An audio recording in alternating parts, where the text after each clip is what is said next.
Hi guys, and welcome back to my channel. So let me catch you up real quick. Chioma and Park Lee just went through the embryo transfer in Singapore, and now they're in the impossible 10-day waiting period to find out if she's actually pregnant with a Korean Mafia boss's baby. They're living in his penthouse. The tension is thick enough to cut with a knife, and neither of them knows how to deal with the fact that they might actually be starting to care about each other. If you're still not subscribed after 3 episodes of this absolute chaos, hit that subscribe button right now because episode 4 is where everything changes, and I promise you don't want to miss what's coming next. Let's get into it.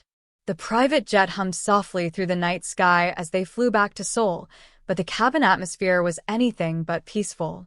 Chioma sat rigidly by the window, arms crossed defensively over her chest, staring out at the darkness below.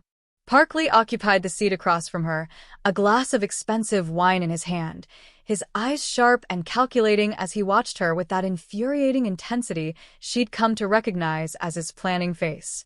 When he was thinking several moves ahead, when he was preparing to issue commands disguised as suggestions. "When we land, I'm going straight to my apartment," Chioma said coldly, not looking at him.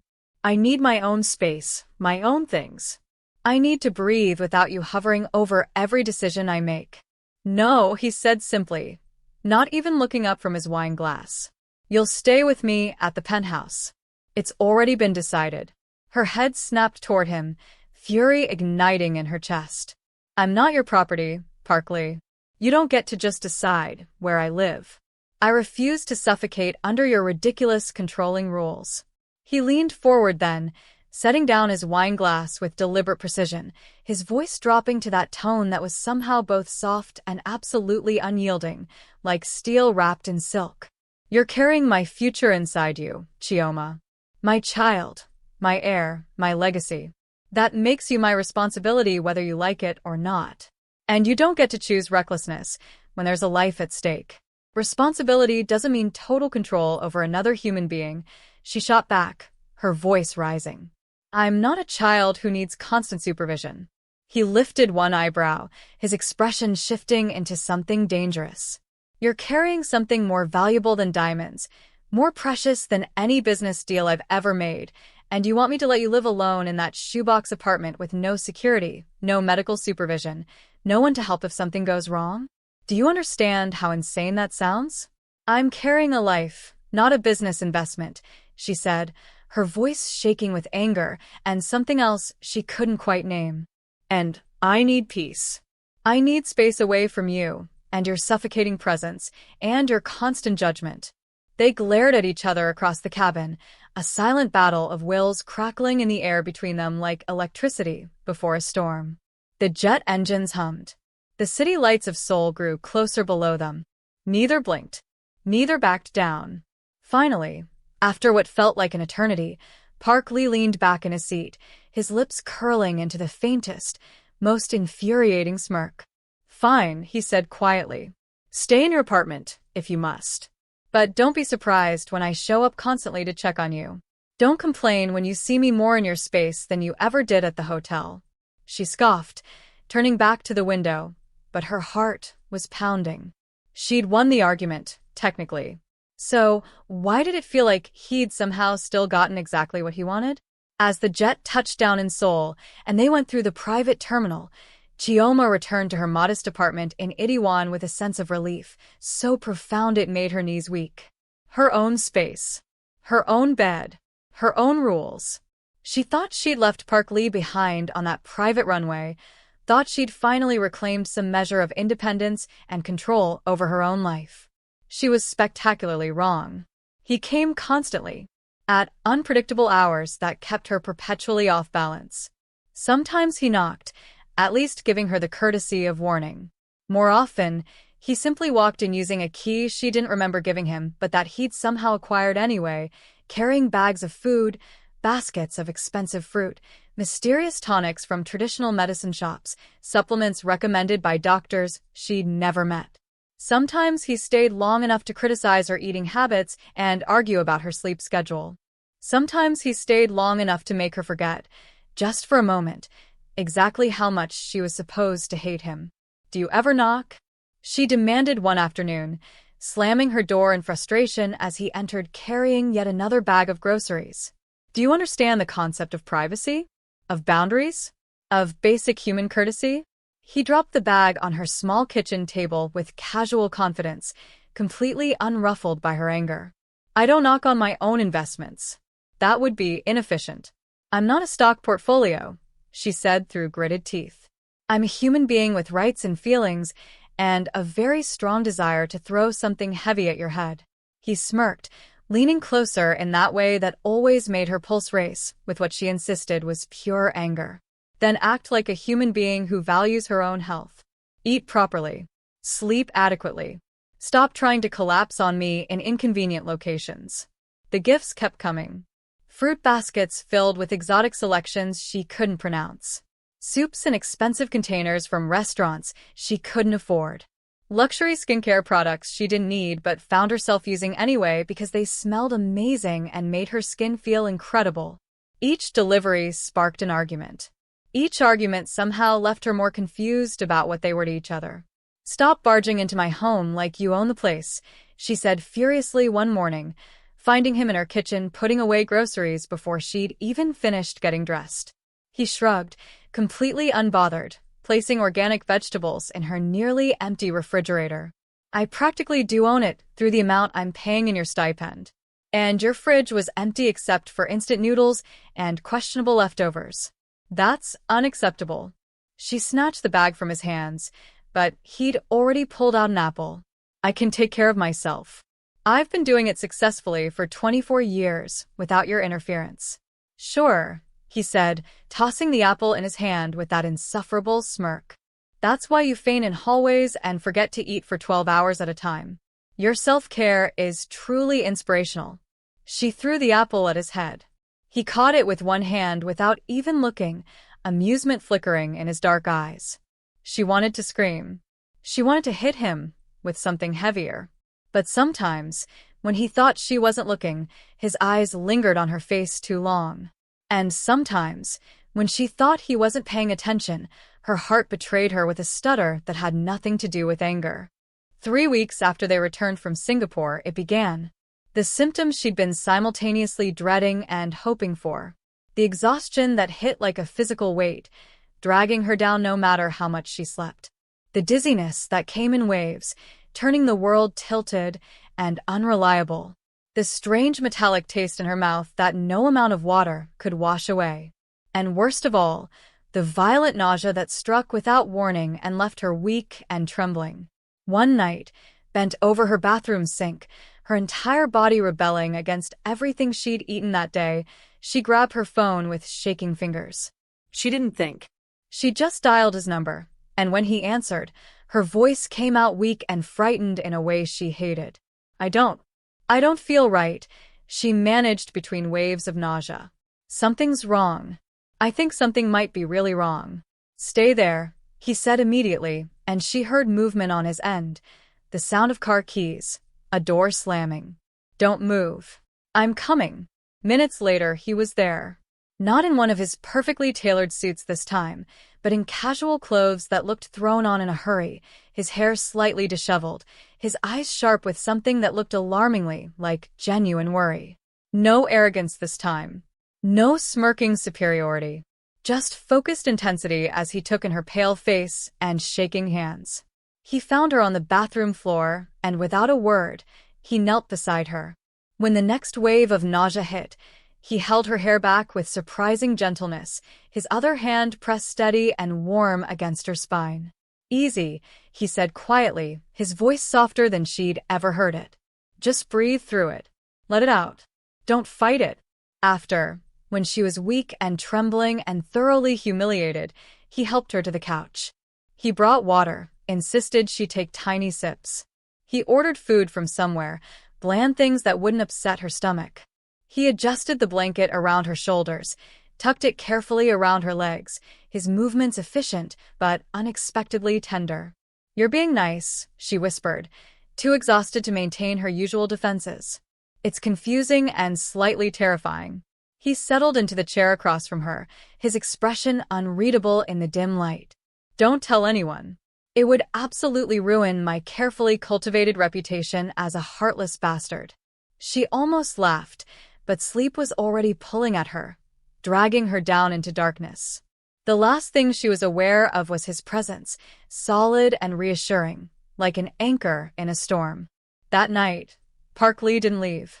He sat awake in her cramped living room, watching the rise and fall of her chest as she slept, alert for any sign that something might be wrong. By morning, she was still weak, curled on the couch under the blanket he'd adjusted 3 times during the night. He stood watching her, arms crossed, his analytical mind working through possibilities and probabilities. "When did you last have your cycle?" he asked abruptly, his voice cutting through the quiet morning. Her eyes flew open, mortification flooding her features. What? What kind of question is that? That's incredibly personal and inappropriate. Answer me, Chioma. His voice was firm, unyielding.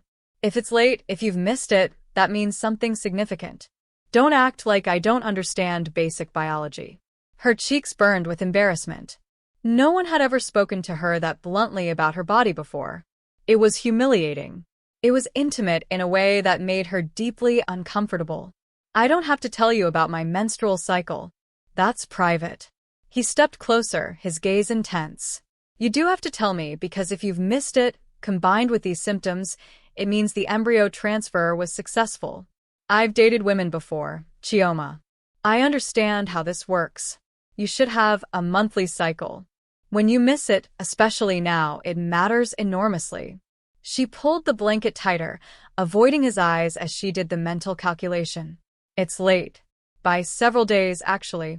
But that could be stress, or hormones from the treatment, or… Exactly, he cut her off. You're late and experiencing severe morning sickness. Take a pregnancy test. Now. Already? She asked defensively. Isn't it too early to know for certain? Better to know than to spend days wondering and worrying. He pulled a pregnancy test from the bag he'd apparently brought with him, having already anticipated this possibility. Take it. The test lay on her bathroom counter like an unexploded bomb. Through the door, she could hear him pacing in her living room, his footsteps creating an anxious rhythm. She sat on the edge of her bathtub, her hands trembling so badly she could barely hold the test, watching the seconds tick by on her phone timer like hours. When the 2 lines appeared, clear and unmistakable, she nearly dropped it. Her hands shook violently as she stared at the small plastic stick that had just changed everything. It's positive, she said, her voice barely above a whisper. She looked up at him standing in the doorway, and for the first time since she'd met him, his carefully constructed mask completely slipped. Relief flooded his features. Triumph. And something else, something deeper and more complicated that she couldn't quite identify. He froze for just a second, his sharp eyes softening before hardening again into something determined and focused. He stepped closer, his gaze pinning her in place with an intensity that made it hard to breathe. Get dressed, he said firmly. We're going to the hospital immediately. I want proper medical confirmation, blood tests, everything. We need to be absolutely certain. At the hospital, the doctor confirmed what the home test had already told them. Chioma was pregnant. Approximately 4 weeks along. The embryo had successfully implanted. The word felt heavy, fragile, terrifying, and impossibly real. There was a tiny cluster of cells inside her body that would become a human being. Park Lee's child. Their arrangement had just become undeniably, irreversibly real. On the ride back to her apartment in his car, she protested fiercely, her earlier compliance evaporating. I'm not moving into your penthouse. I already told you I need my own space, and pregnancy doesn't change that. I can take care of myself. He cut her off with a look that could have frozen fire. You're moving in. Today. And if I have to send my people to pack every single sock you own and carry your furniture piece by piece, I will do exactly that. This isn't negotiable anymore, Chioma. And he did.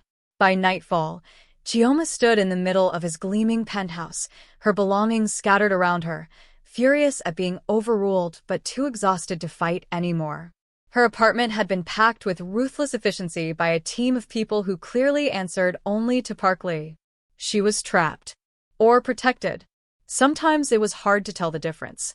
Days blurred into strange new rhythms. She woke nauseous almost every morning, sometimes unable to keep down even water. Some nights, she couldn't sleep at all, tossing and turning until dawn painted the windows with gray light. He noticed everything. Always. Every morning before he left for whatever business dealings occupied his days, he came to her room. Every night before bed, he asked what she needed, and he made sure she had it.